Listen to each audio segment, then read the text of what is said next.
ये अर्थक्वेक अभी तक तारीख के अंदर पिछले 100 सालों के अंदर पाया जाने वाला, महसूस किया जाने वाला सबसे बड़ा ज़लज़ला है। इसी नौइयत का एक ज़लज़ला 1939 के अंदर आया था टर्की में ही, जिसके अंदर कुल 30,000 अमवात रिकॉर्ड की गई थी।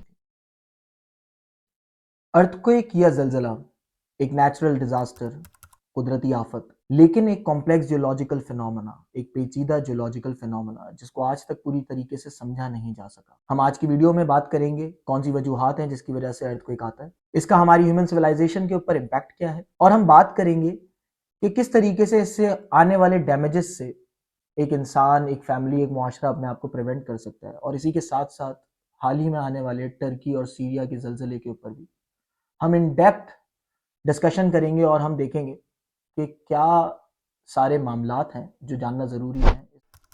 हमारी अर्थ में मौजूद कई सारी बड़ी बड़ी टेक्टोनिक प्लेट्स की मूवमेंट से अर्थक्वेक आता है। ये टेक्टोनिक प्लेट्स एक ऐसी प्लेट को कहा जाता है जो हमारी अर्थ के क्रस्ट के अंदर मौजूद है। ये अर्थ क्रस्ट के अंदर मौजूद, ये अर्थ के सरफेस के ऊपर मौजूद जो टेक्टोनिक प्लेट्स हैं, जब ये आपस में हिलती हैं या आपस में शिफ्ट होती हैं, आपस में अपनी अपनी जगह बदलती हैं, तो उसके नतीजे में साइज्मिक वेव्स क्रिएट होती हैं। साइज्मिक वेव्स को आसान जबान के अंदर साइज्मिक वेव्स को जलजले की लहरें भी कहते हैं। जलजले की लहरें जिन्हें हम सुनते हैं वो बेसिकली साइज्मिक वेव्स होती हैं। इन जलजले की लहरों से होता क्या है कि हमारी जमीन हिलती है, हमारी जमीन का जो सरफेस है वो अपनी जगह को छोड़ता है। इसके रीजंस कई सारे हो सकते हैं। इसका एक रीजन ये हो सकता है कि एनवायरनमेंट में चेंजेस आ रहे हैं। इसका एक रीजन वोल्केनिक एक्टिविटीज, जिन्हें आतिशफिशा सरगर्मियां कहा जाता है, वो हो सकती हैं। या फिर हमारी इंसानी सरगर्मियां भी, जैसे जिनमें माइनिंग और इसके अलावा बहुत ज़्यादा जो डिगिंग होती है जगहों जगहों पर हमारी अर्थ के ऊपर, हम अगर बहुत मास स्केल के ऊपर कोई ऐसी एक्टिविटी करें जिसकी वजह से हमारी अर्थ की जियोलॉजिकल सिचुएशन या हमारी weight, distribution of weight on earth mass अगर डिस्ट्रीब्यूट अलग अलग तरीके से हो जाए, तो उसकी वजह से हमारी ये टेक्टोनिक प्लेट्स मूव होने लगती हैं और जिसके नतीजे में एक बड़ी एनर्जी रिलीज होती है जमीन के अंदर से, सेंटर ऑफ अर्थ से, और उसके बाद वो टेक्टोनिक प्लेट्स जब मूव करती हैं तो जलजला आता है। साइज्मिक वेव्स या जिन्हें जलजले की लहरें कहते हैं, इसकी इन्वेस्टिगेशन के अंदर, इसकी रिसर्च के अंदर साइंसदान ने इसको दो मेजर टाइप्स के अंदर डिवाइड किया है। एक बॉडी वेव्स होती हैं और एक सरफेस वेव्स होती हैं। इसको समझने के लिए हमें इस तरह समझना होगा कि एक अर्थ गोला है जिसकी एक बॉडी है जो उसकी इनर साइड है और एक सरफेस है जो उसकी ऊपरी साइड है। जब भी कोई मूवमेंट होती है तो होता क्या है कि बॉडी वेव्स जमीन के अंदर की गर्दिश को अंजाम देती हैं। बॉडी वेव्स जो हैं वो बताती हैं कि जमीन के अंदर डैमेज, जलजला कितनी तेजी से आ रहा है और जमीन कितनी तेजी से हिल रही है। जबकि सरफेस वेव्स जो कि ऊपर हैं इस जमीन के, वो इस बात का तयन करती हैं कि ऊपर इस जमीन की सरफेस से ऊपर जितनी भी चीजें हैं उनका कितना नुकसान हो सकता है। साइज्मिक वेव्स को समझना बहुत ही ज्यादा क्रिटिकल है इस चीज को समझने के लिए कि एक जलजले के नतीजे में कितने नुकसान हो सकते हैं। तारीख पे जब नजर डालते हैं, थ्रू आउट द हिस्ट्री हमें बहुत सारे अर्थक्वेक्स मिलते हैं हमारी तारीख के अंदर, और उनमें से कुछ ऐसे हैं जिन्होंने वाकयतन हमारी सिविलाइजेशन के ऊपर एक बहुत बड़ा इम्पैक्ट क्रिएट किया है। जिनमें से कुछ अगर मैं यहाँ पे गिनवाना चाहूँ तो 1904 का सैन फ्रांसिस्को का जलजला, 2004 के अंदर इंडियन ओशन की सुनामी, इंडियन ओशन का जलजला जिसके नतीजे में सुनामी आई, 2011 के अंदर तोहोकू जापान के अंदर जलजला आना और उसकी नतीजे में सुनामी आना। इन कुछ बड़े इवेंट्स ने हमें सिखाया है कि किस तरीके से हम अर्थक्वेक से बचने के लिए अपने आप को प्रिपेयर कर सकते हैं एज सोसाइटी।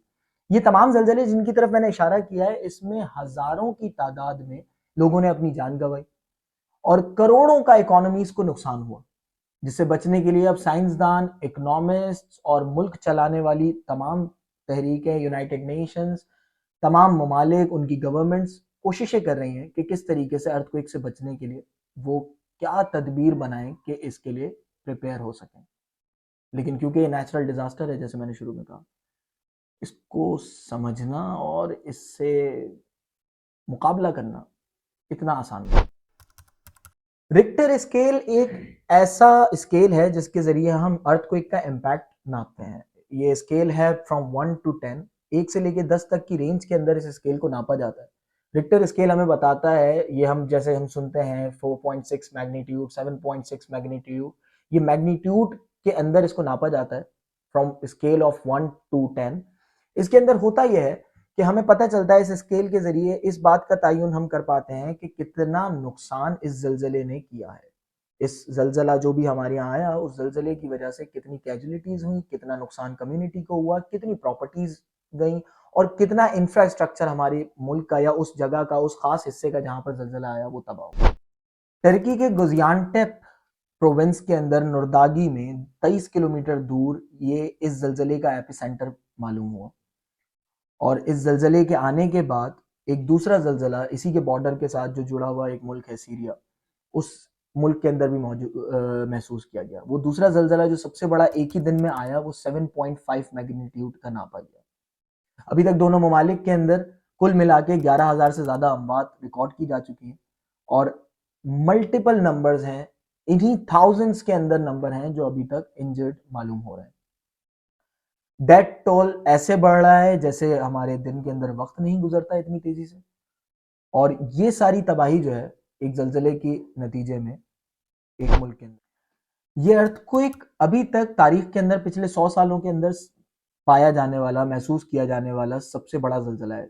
इसी नौयत का एक जलजला 1939 के अंदर आया था टर्की में ही, जिसके अंदर कुल 30,000 अमवात रिकॉर्ड की गई थी। हमारे प्लेनेट अर्थ यानी ज़मीन का बदलता हुआ एनवायरनमेंट और क्लाइमेट एक बहुत बड़ा किरदार अदा करता है इन जलजलों को अंजाम देने में, जिसके अंदर कई सारी वजूहात हो सकती हैं, जिनमें से कुछ वजूहात हमारी आइस कैप्स का पिघलना, ग्लोबल वार्मिंग, या फिर मैग्नेटिक फील्ड के अंदर बदलाव, या फिर अर्थ का जो वेट है उसकी अनइवन डिस्ट्रीब्यूशन अलग अलग जगहों पर।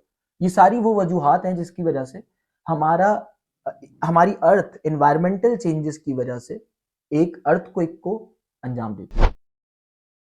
इस कॉन्टेक्स्ट में हमारी जो अर्थ है ना, इसका फ्यूचर काफी अनसर्टेन है। ऐसा नहीं है कि इसको प्रेडिक्ट किया जा सकता है बड़ी आसानी से। साइंटिस्ट जो हैं वो लगातार इस पे काम कर रहे हैं कि किस तरीके से अर्थक्वेक को प्रेडिक्ट कर सकें, किस तरीके से हम अर्थक्वेक से आने वाले डैमेजेस को बचा सकें, किस तरीके से हम लोगों को पहले बता सकें ताकि वहां से आबादियां निकल सकें, ताकि कम से कम इंसानी जान जो है उसको बचाया जा सके।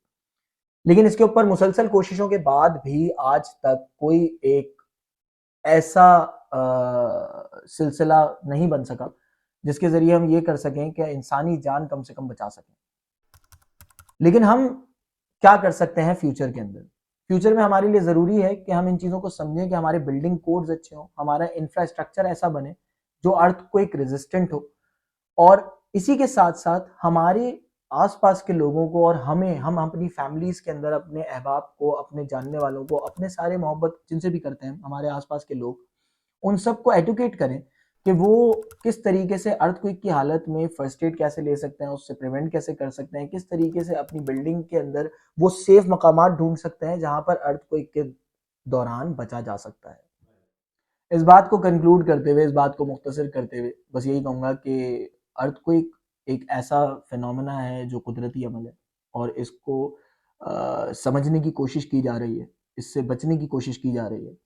हम सब के लिए ज़रूरी है कि इसके पीछे मौजूद साइंस को समझें, और अर्थक्वेक किस तरीके से, हमारे कौन से वो अमाल हैं, हमारे कौन से वो किरदार है जिसकी वजह से अर्थक्वेक आ सकता है, एनवायरनमेंट के अंदर क्या चेंजेस हैं जो हमें, जिसको हमें बचा के रखना है, वो कौन से चेंजेस हैं जो नहीं आने देने एनवायरनमेंट के अंदर, किस तरीके से क्लाइमेट के अंदर हम कंट्रीब्यूट कर सकते हैं ताकि हमारी जो अर्थ, जो हमारा जो ये प्लेनेट है, इसको सस्टेनेबल बनाया जा सके। इसके साथ साथ अपनी फैमिलीज को, अपने चाहने वालों को हम एडुकेट करें कि उनके पास फर्स्ट एड किट क्या होनी चाहिए, उनको सीपीआर कैसे देनी है, और वो बेसिक फर्स्ट एड नॉलेज हम लोगों के आसपास के लोगों तक पहुंच चुके। साइंसदान कोशिश कर रहे हैं कि अपनी तरफ से इस पूरे फिनोमेना को समझ सकें, लेकिन जैसे मैंने शुरुआत में कहा, it is a complex geological phenomena which is yet to be unveiled by the scientists.